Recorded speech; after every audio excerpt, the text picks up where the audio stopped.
గత 18 ఏళ్లు తెలుగు మీడియాలో న్యూస్ యాంకర్గా, జర్నలిస్టుగా పనిచేస్తున్న ప్రముఖ టీవీ యాంకర్ స్వేచ్ఛ ఆత్మహత్య చేసుకున్నారు. ఈ ఘటన హైదరాబాద్లో జరిగింది. ప్రస్తుతం టీ న్యూస్ ఛానల్లో టీవీ యాంకర్గా పనిచేస్తున్న స్వేచ్ఛ శుక్రవారం సాయంత్రం తన ఇంట్లోనే ఆత్మహత్యకు పాల్పడ్డారు. జవహర్ నగర్లోని తన ఇంట్లో ఫ్యాన్కి ఉరివేసుకున్నారు. విషయం తెలుసుకున్న పోలీసులు ఘటనా స్థలానికి చేరుకొని ఆమె మృతదేహాన్ని గాంధీ ఆసుపత్రికి తరలించారు. స్వేచ్ఛ తన తల్లి శ్రీదేవితో కలిసి రామ్నగర్లో నివాసం ఉంటున్నారు. స్వేచ్ఛ ఆత్మహత్య చేసుకున్న సమాచారం తెలుసుకున్న స్నేహితులు, సన్నిహితులు ఆసుపత్రికి చేరుకున్నారు. అయితే ఆమె ఆత్మహత్యకు గల కారణాలు ఇంకా తెలియాల్సింది.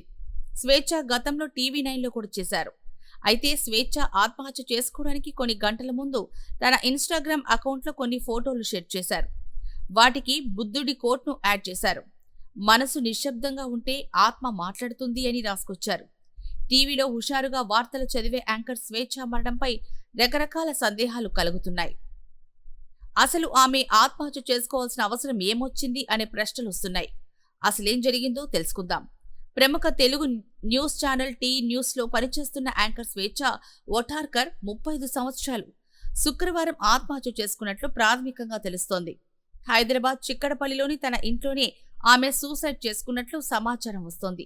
అయితే ఇది ఆత్మహత్య లేక ప్రేరేపిత ఆత్మహత్య లేక ఎవరైనా హత్య చేసి ఆత్మహత్యగా చిత్రీకరించారా? ఇలా చాలా అనుమానాలున్నాయి. ప్రస్తుతం ఈ ఘటన కలకలం రేపుతోంది.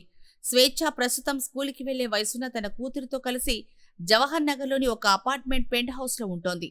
ప్రాథమిక సమాచారం ప్రకారం స్వేచ్ఛ ఆత్మహత్యకు పాల్పడినట్లు తెలుస్తున్నా పోలీసులు దీన్ని అనుమానాస్పద మరణంగా పరిగణిస్తూ దర్యాప్తు చేస్తున్నారు. ఎందుకంటే ఒక ప్రముఖ యాంకర్కి ఆత్మహత్య చేసుకోవాల్సిన పరిస్థితి ఉంటుందా అనే ప్రశ్నలు వస్తున్నాయి.